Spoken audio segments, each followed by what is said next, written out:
If you like my content, please make sure to check out the links down below to help support the channel grow.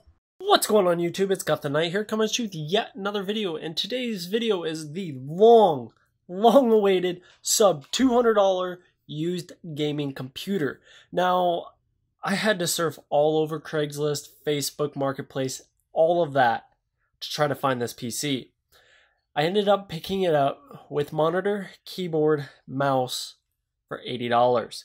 Now, I went ahead and sold the monitor, keyboard, and everything, got 20 bucks, so ultimately the machine cost me, 60 bucks, which is really cool, especially when you're talking about used parts and trying to get the best bang for your buck.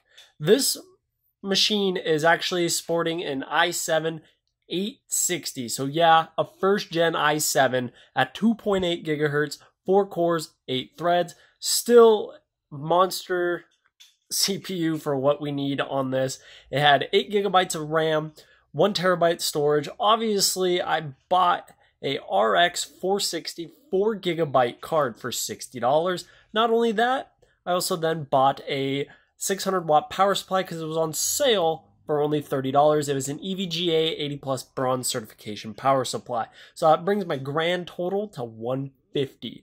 So how well can a $150 gaming PC really do? But before we get into the benchmarks, let's show off that PC.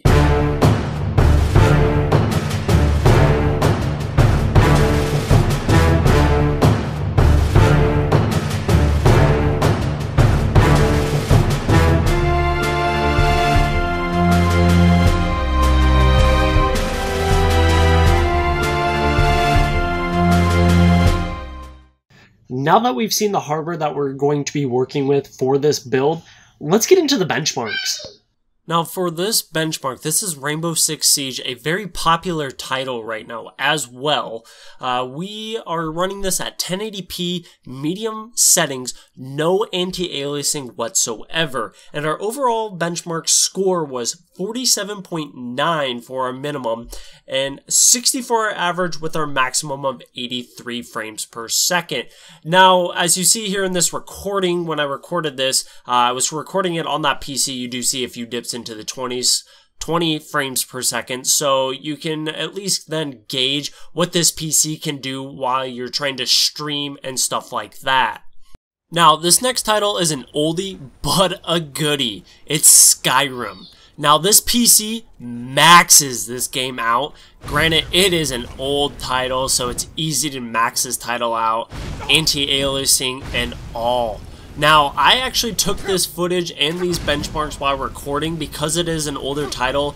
As you see here on the screen, I was fighting an org, so I kind of wanted to see how well this PC did. So the minimum FPS this PC had was 45, while the max was 62 and the average was 57. Now, if I remember right, this game is capped out, but I could be wrong. It could be just capped out due to monitor, but I couldn't find a VSync option in the settings. So these are the benchmarks that I have for this game. I still think this is really good for what this game is. Now, I know this title is also an old title, but yet again, it's a good graphical demanding title. It's Metro Last Light's benchmark. Now, this game I only ran at 1080p medium settings, no anti-aliasing again, like with Rainbow Six Siege, to get these results. I did record this segment on a different PC just because I could not get a good recording on that PC at any 1080p, and honestly I didn't want to drop down to 720p to do anything, to be honest with you guys. So this is actually with my main rig recording this. So let's get into the benchmarks. The minimum FPS was 25 FPS. The maximum was 162 FPS, along with the average of 70 FPS. Now, I do believe for a 2013 title that to this day is still pretty graphically demanding, these are actually some pretty good results for this title. But what do you guys think for these older titles?